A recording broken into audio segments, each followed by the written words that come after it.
Okay, talking today to Keith Lenon, also known as Gibby Lenon. I'm not sure where that nickname came from, Keith. Do you? Yeah, I can remember that it's one I'd like to get rid of. Oh, okay. As a Latin teacher at school. Okay, okay. You're involved in basketball from right back at the beginning in Whyalla? Or you're aware of? As a player, I joined basketball in 1957. That's when juniors was started. Right, okay, yep. And they first came in. Yep. I got interested in basketball earlier that year when our local high school played Port Lincoln. Yep. And Okay. I went out to have a look and I thought, this looks all right. Okay, yep. Like I knew Brenton Pope, he was a very good player at that time. Yep. Yeah, that's what brought me to play. So I joined the Knights. That was Yep. Junior basketball. Came in and with 3 or 4 teams, Knights, Giants, YMCA. Yep. But that's the first year women. Yep. 90s, Women 57, 58 Yep. was the first year women Okay, yep. played. There was an A grade women. Yep. Just one grade for a long time. Yep. I never did take on treasury except one time in a long weekend when there was a carnival on. I was given the keys to the drink machines and had to look after the money. Okay. Boy, was that that was a very hot weekend. Went through some very cans or busy bottles of drink. But I used to help Harry Heward out at the YMCA, which when we were out at the old aerodrome. Yep. But when I come here, I was mainly for 10 years I was a publicity officer. Yep. Yep. And then president and then secretary. Okay. And then I gradually sort of didn't lose interest, but I thought someone else could probably take over and I'll come back eventually, which I didn't. Okay. Okay. You came to Whyalla as a kid? Yeah, Dad left the army in 45 and we came here in 1946 from Kadina. Right, okay. So I was only 3 then, so I'm giving my age away. Yep, okay. So you came to Whyalla then, and so you were in Whyalla when basketball started? Yes. In 1955, and you started playing in 57-ish? Yeah. Yep. From those early days out on the old aerodrome, was that one court? 2 courts? Yeah, just the one. One court? It was always going to develop another one, but it never came about. Yep. The amount of teams didn't warrant it at the time, and then we moved down to McBride. Yep. So what do you remember about those very early days, about the playing style, and who were the players that stood out in your mind? What was it like? You know, mainly the footballers in those days, they were just keeping fit doing, but there was blokes that really took basketball to heart and were very good players like John Rumble and Terry Constable and Reg Hocking and a lot of the central players. So yeah, there was quite a few good blokes that adapted to the game. Yep. It was mainly just to keep fit for football. Okay, so when was it the Whyalla Basketball Station moved here? That was October '64. It was bought from the Wyatt Women's Basketball, as they called themselves in them days, instead of netball, for £3,000, but I'm not sure where the money was got from. It could have been from BHP, which was a good handout in those days. And why? Why did they buy this venue? Because of more courts. It was getting too big for the old aerodrome, even if the second court had been developed after a while, and then it wasn't long before the young ones came in, you know, not just the under 16s who started coming in, and the girls, juniors, and so built up to the degree that when we came here there was 2 courts and ended up getting a third one. What are your memories through the early 70s and I guess the 10, 15 years I guess we had here, based here, and then eventually to the stadium as we have it now? Yeah, well, as I said, Trevor, it built up and the junior grades increased.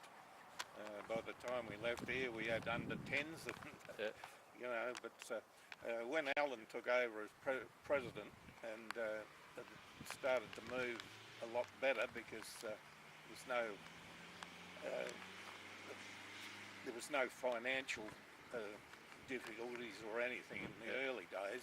But then again, there was no promotion either, so we had to bring some money in, and that started to increase then. Of course, a couple of years later, Barry Waddingham and a couple of others, they they asked whether they could form a stadium committee. Yep.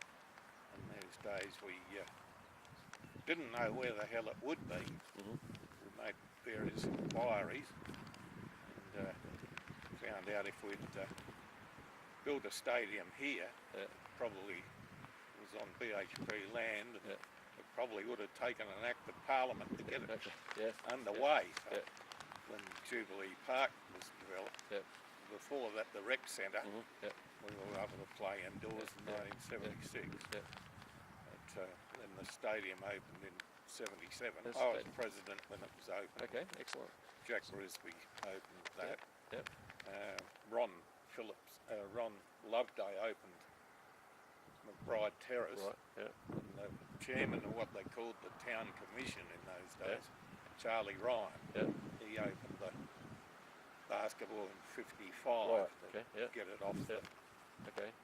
What did you see as the big benefits? What changes did you notice in going from playing out here on bitumen courts in the open air to playing inside? Oh, it was the weather, you know. We had to put up with some bad weather at times, of course, being outdoors. Out at the old aerodrome, we had to call it off a couple of times because of the wind. It just got that ferocious.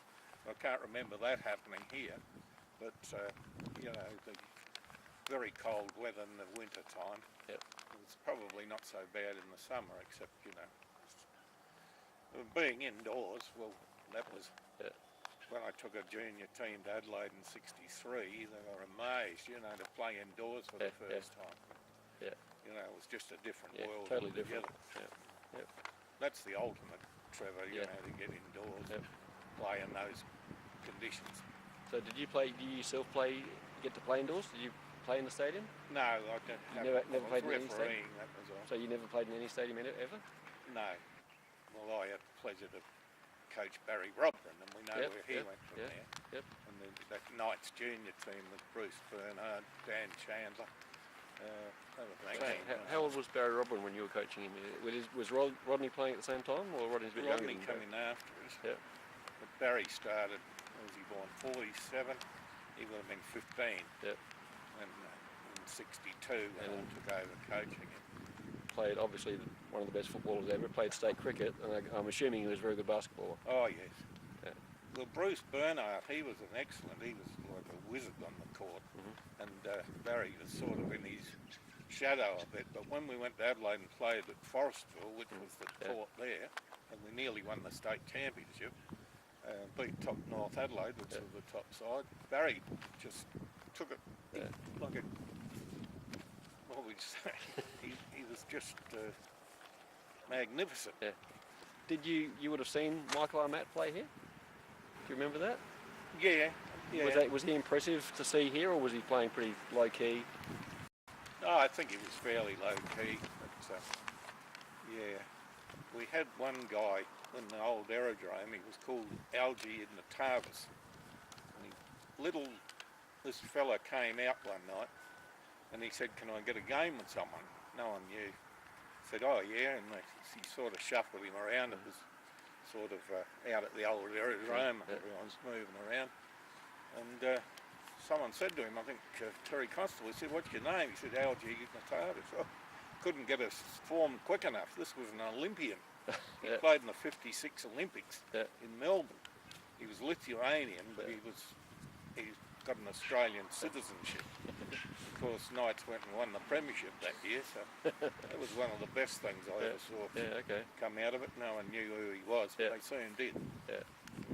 As it progressed and went out to the stadium, it became more basketballers rather than football basketballers, or whatever you'd like to say. They weren't trying to keep fit. There was others that had that as their number one sport. A lot of people, Chris Cowan was a classic example. There was a lot of other lads that were very good, Rod Grimm and guys like that, but they were more interested in football. But when they played summer basketball, you know, they really got into it. They became very good. So you were involved in basketball in Whyalla for a long time. What would you say is your biggest contribution? Would it be that 10 years as the public? The publicity, I think. I know you had Trevor, because we used to always get write-ups. I used to put it in the Spencer Gulf Pictorial or whatever it was at that time, and the Whyalla News, and we always had good publicity. So that's probably the best thing that I did, because Alan, your father, he was president and looking after things. There's one thing I remember was very good back in 1967. There was a lad called Gary Beckman. He was a champion lad. He was like Barry Robran or Darryl Foote. Darryl Foote's another one I could mention. He could play his hand to anything. And he was in the army, and he come back on leave, and it must have been 100 in the watershed every day, and he helped us put that fence up. You know, I'll never forget that. And then Gary passed on. He got sick and passed on young, but he was another lad that was worth mentioning. So, and Elaine Dunn, Bruce Dunn, some of these people are there all the time, you know, and very, very good to promote. And on the Parker Dix, well, he was very good too, right from the start. He played the first game ever, sort of thing, for the Tigers out on I've seen a write-up by Parker on the website. He talks about how they promoted the first game and all that sort of stuff. Very good. Anyone else that you can think? Any other names? Like you've mentioned my father, and you mentioned Bruce and Elaine Dunn and John Rumble. Any other names of people that you would like to acknowledge or seek knowledge as for their contribution to Whyalla basketball? Well, there probably was a lot. Just trying to think, you know, off the top of my head. There was a lot of people that did a lot of work. John Kirby and fellas like that on the stadium. Massive work on the stadium. They did a lot of work. I'm probably going to miss out on naming people off the top of my head because I can't remember. I caught up with Keith at the stadium a week later to talk about players and administrators from the early days through into mid-70s. Some of the players you remember from throughout the era that you were involved in and have, I guess, doing the publicity, who are the players that stand out in your memory? In the men, well, Terry Constable was probably the best player, followed closely by John Rumble, Parker Dix, Darryl Foote. They started off. And in the women, there was Brenda Rumble, who was Brenda Tanner. There was Beverly Smith, who was Brenda Rumble. Elaine Crome, she was Elaine Boyce, and Mary Beckman. She's the sister of Gary I talked about in the last interview. She won 4 fairest and best. And of course in the 70s, Alan Wanganeen, Frank Wiegand, John Liddymore, Doug Matchett, and they both won Sportsman of the Year. And then there was Lorraine Scheide, she won 4 fairest and best. Lynn Sibbich, Jackie Huddy Tate, and Carolyn Watkins. They'd probably be the pick of the 70s as far as I could see. But I've missed out on a lot of people probably because there's so many. There's Glenn Summerton and Chris Cowan followed then, Anthony Flanagan, Kim Barrett, Brent and Peter Rumble. And of course now Darren Quinn's miles ahead of anyone else, but that was out of my era. Karen Kemp, she's got the most for the women. So. Okay, excellent. And what about the administrator? Who are the people who you remember throughout that journey that's basically helped us get Whyalla basketball to where it is today? That were administrators back in those early days and helped get us here. Yeah, well, back in the when it originally started, the old aerodrome, Central Football Club were responsible for setting it up, and local policeman Bob Swanson. They were the administrators, and then Harry Heward took over, and he sort of ran it with the YMCA committee until it was moved to McBride Terrace, and then it was taken over by certain people until 1970, when Alan Castle took over with the committee and started to raise funds.